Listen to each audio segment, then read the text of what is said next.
आज अलिकति फरक प्रसङ्गतर्फ जाउँ। बिहे गर्ने उमेर भयो, बिहे गर्नुपर्छ।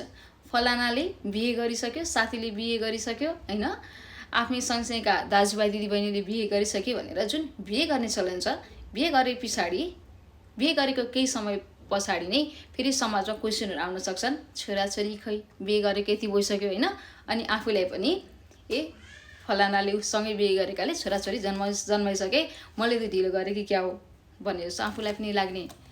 अनि यसरी हामीले चाहिँ आफू छोराछोरी किन जन्माउँदैछौँ अथवा छोराछोरीलाई किन जन्म दिँदैछौँ भन्ने कारण सोच्नुभन्दा पनि ज्यादा समाजमा हेरेर अथवा समाज जसरी चलिरहेको छ, अर्काले जसरी आफ्नै व्यवहार चलाइरहेका छन् अथवा जिन्दगी चलाइरहेका छन्, त्यसरी अगाडि बढ्दै जाँदाखेरि हामीले त्यही सोचेर छोराछोरी जन्मायौँ, समाजले त्यही गरिरहेछ, होइन, समाजले त्यही गरिरहेछ भनेर आफूले बिहे गऱ्यौँ, छोराछोरीको बिहे गरिदिउँ। त्यसै गरी फेरि ती जसका बिहे भएका छन् तिनीहरूले फेरि छोराछोरी जन्माउँछन्। यसै रीतिले समाज अगाडि बढिरहेको देखिन्छ।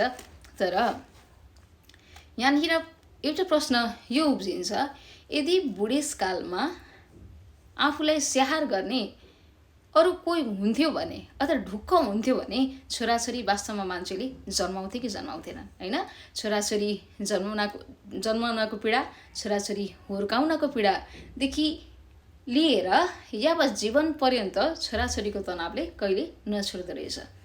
अनि सामान्य प्रश्न गर्यो भने हाम्रो समाजमा छोरा किन जन्माउनु भएको भनेर सोद्धाखेरि चाहिँ अथवा छोरा किन चाहिन्छ भन्दाखेरि चाहिँ उहाँहरूको कुरा सिधै आउँछ काजक्रिया गर्नका लागि र मृत्यु पश्चात अर्थात् आफू मरे पश्चात पिण्डदानको लागि अथवा आफू मरेपछि पनि छोराहरूले तार्छन् आफूलाई भनेर छोराहरू जन्माउने।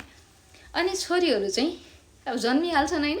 सकभर चाहिँ हाम्रो सोसाइटीमा छोरी चाहिँ कम जन्माउन पाए हुन्थ्यो भन्ने अब अहिले त मानसिकता परिवर्तन भइरहेछ। तर पनि कतिजना छोरी पछाडि पनि पर्खेर छोरो जन्माउने, होइन।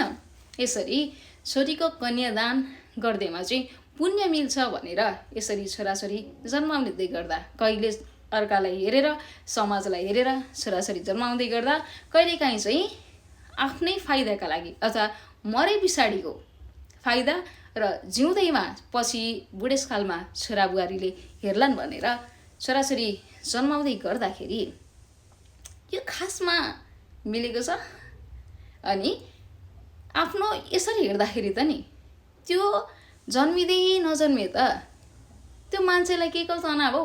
ए प्रभु, जन्मे पछाडि त, होइन, कति दुःख झेल्नु पर्यो, यो पृथ्वीमा एडजस्ट हुनु पर्यो, त्यस पछाडि त्यत्रा किताबका भारी बोकेर स्कुल जानु पर्यो, कलेज जानु पर्यो, त्यहाँबाट काम के हो, फेरि आफ्नो बिहे, फेरि आफ्नो छोराछोरी, यसरी चल्दै जान्छ, होइन त। अनि बुढेसकालमा अथवा जन्मेकै थिएन भने त त्यो छोराछोरीलाई तनाव हुने थिएन नि। पृथ्वीमा नआएपछि त के तनाव। अब फेरि हुनसक्ला, फेरि अब यसमा चाहिँ पूर्वार्धको कुरा, आफ्नो जन्म हुनै पर्ने कुरा, ती कुरालाई छोडिदिने हो भनेदेखि बाबुआमाले छोराछोरी जन्माउनु अगाडि चाहिँ सोच्नुपर्छ। यदि आफूले उचित शिक्षा दीक्षा दिन सकिँदैन र छोराछोरीलाई राम्रो खालको वातावरण प्रदान गर्न सकिँदैन भने चाहिँ छोराछोरी जन्माउनु खासमा पाप हो। किनभने हाम्रो समाजमा मैले तँलाई यत्रो गरेर हुर्काएको, मैले तँलाई यत्रो गरेर पालेको, तैँले मलाई के गरिस् भनेर चाहिँ एक हिसाबको व्यापार जस्तो देखिन्छ कि यहाँ। सुन्दा नराम्रो लाग्ला, तर सत्य यही छ नि।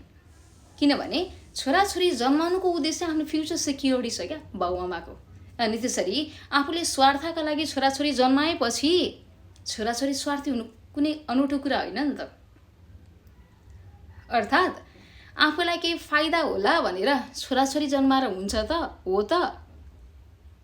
कोही मान्छेलाई यस धरतीमा ल्याउनु भनेको उसलाई त पुरै दुःखको सागरमा धकेल्नु पनि हो नि त।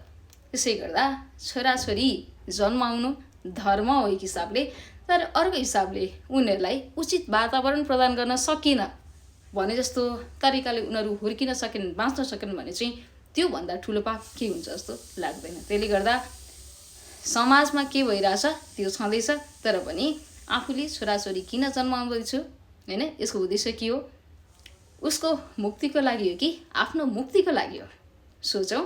होइन भने चाहिँ बुढेसकालमा मैले यत्रो गरेको थिएँ मेरा छोराछोरीलाई, मैले मेरो जिन्दगी यसरी खेर फालेको थिएँ, मैले यसरी तनाव झेलेको थिएँ, मलाई चाहिँ गरेनन् भन्ने होइन। किनभने ऊ जन्मेकै थिएन भने त यो पृथ्वीको दुनियाँ जालझेल सहनुपर्ने थिएन नि त।